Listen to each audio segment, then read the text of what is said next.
Sir उस reason को थोड़ा समझाइए, पहलगाम जहाँ पर ये अटैक हुआ, कि क्या वो उतना ज़्यादा वल्नरेबल था? क्या सिक्योरिटी लैब्स की बात तो हो ही रही है, कैसे देखते हैं आप, क्या वही एक रीज़न था? देखिए, पहलगाम अपने आप में top tourist place, one of the top, बड़ी सीधी बात है। क्यों? अगर आप एयरपोर्ट से उतरेंगे तो एयरपोर्ट के बिल्कुल जहां से आप एग्जिट करते हैं एयरपोर्ट को, मतलब मेन रोड की बात नहीं कर रहा, बिल्डिंग की बात कर रहा हूँ, सबसे सामने है वो टैक्सी स्टैंड, बड़ा अच्छा सा वर्ड लिखा हुआ है। वहां पर नारा सिर्फ एक ही लग रहा होता है, पहलगाम पहलगाम पहलगाम पहलगाम। उसमें से कोई श्रीनगर श्रीनगर नहीं बोल रहा होता, कोई और जगह का नाम लिया जा रहा, सिर्फ एक नाम, पहलगाम, क्योंकि वो वहां से नजदीक भी पड़ता है और सबको मालूम है कि वो टूरिस्ट जो है वो अट्रैक्टेड है। वैसे भी अगर देखा जाए पिछले 2 साल से 3 साल से एक बहुत बड़ी टूरिस्ट की जो रश है वो श्रीनगर जा रहा है। जी। 2 करोड़ लोग आना कोई छोटी बात नहीं है। और मैं कहता हूं, मेरा ये अपना आकलन है कि 2 करोड़ अगर श्रीनगर एयरपोर्ट पर टूरिस्ट आया है तो कम से कम 1.5 करोड़ पहलगाम जरूर गया है। चाहे वो दाएं जाए वो एक अलग बात है, बट वो पहलगाम में एक पी लगाना एक अपने आप में बड़ा अच्छा माना जाता है। ठीक है। हालांकि ऐसा नहीं है कि वहाँ कहीं कोई बिल्डिंग है जो देखने को, नेचुरल ब्यूटी है, गेम्स हैं, ये सब चीज़ें। अब आ गई बात सिक्योरिटी लैब्स की। देखिए, कहीं पर कोई भी अटैक हो, सिक्योरिटी लैब्स के बिना अटैक हो ही नहीं सकता। कहीं ना कहीं हमें मानना पड़ेगा कि यस, सिक्योरिटी लैब्स है। जैसा अगर मैं एग्जांपल दूं, गोवा जाइए आप, गोवा में हर 100 मीटर पर एक वो लाइफ सेविंग गार्ड बैठा होता है, बिल्कुल, वो ऊपर लाल झंडा होता है और वो उसके ऊपर झंडा लगा होता है, वो सब कुछ। वो क्यों है? That's a precaution.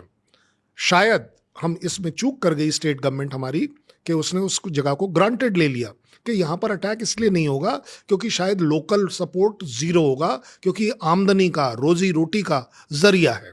वो अपने आप में बात सही भी है टू सम एक्सटेंट। लेकिन जहाँ तक बात आ रही है सिक्योरिटी लैब्स की, ये भी हमें मानना पड़ेगा बड़ी जिम्मेदारी से कि सिक्योरिटी एडवाइजरीज जो दी जाती हैं वो इस हिसाब से दी जाती है कि जहां तक मेरी सिक्योरिटी कवर कर लेगी।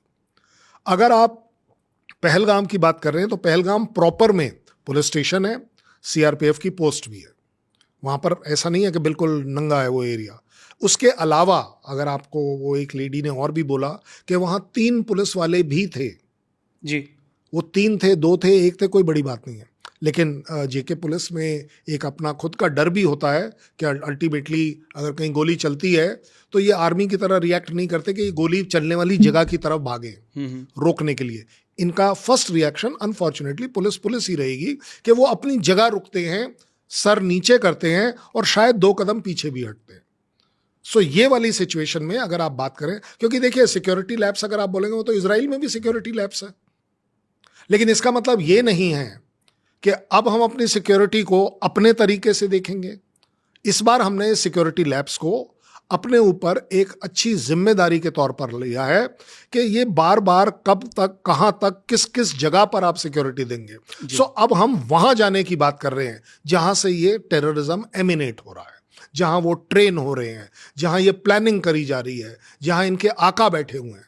अब अगर आप कल ये बोल दें कि हम में से कोई वहां गया और उस वजह से उसकी डेथ हो गई, तो वो भी क्या सिक्योरिटी लैब्स होगा? Security labs is only one, कि क्या पब्लिक, क्या घोड़े वाले सिक्योरिटी एडवाइजरी को मानते हुए अपने, देखिए कई बार बोलते हैं ना, हमारे लैंग्वेज में हम बोलते हैं इसे, डर होना बुरी बात नहीं है। सही बात। डर होने से आप प्रिकॉशन लेते हैं। लेकिन जो मनी, जो घोड़े वाले की जो चाह है कि भाई यही एक सीजन है जिसमें हम पूरा कमाएंगे पूरे साल के लिए, सो वो जहां 1 किलोमीटर आगे तक जाना था, 2 किलोमीटर तक, वो 6-7 किलोमीटर तक आगे चला गया। जहां कर ऑब्वियसली बात है, और यही बात वो जो रेकी करी गई होगी, उन्होंने ये देखा है कि ये लोग इस लिमिट को क्रॉस करते हैं। कोई भी फायरिंग वो जो 2 किलोमीटर का एरिया स्पेसिफाइड है वहां पर नहीं हुई है, 6 से 7 किलोमीटर पर हुई है। और उसके ऊपर वर्स जो सिचुएशन हो गई वो ये भी हो गई कि उस दिन से 1 दिन पहले बारिश हुई थी, स्लश बहुत ज्यादा था, आपकी गाड़ी नहीं जा सकती थी, मोटरसाइकिल नहीं जा, इसलिए आप देखते हैं कि रिएक्शन भी जो है वो उस हिसाब से कम हो गया। बट यस, मुझे लगता है हर टूरिस्ट प्लेस पर as a precaution, as a learning, हमको एक हेल्प डेस्क लगाने चाहिए, क्योंकि वहाँ पर हेल्प डेस्क में फर्स्ट एड भी हो, सिक्योरिटी वाला भी हो, और इस तरह के इंतजाम होने चाहिए कि लोगों के पास एक भरोसा रहे कि किसी भी टूरिस्ट जगह को खाली नहीं छोड़ा गया।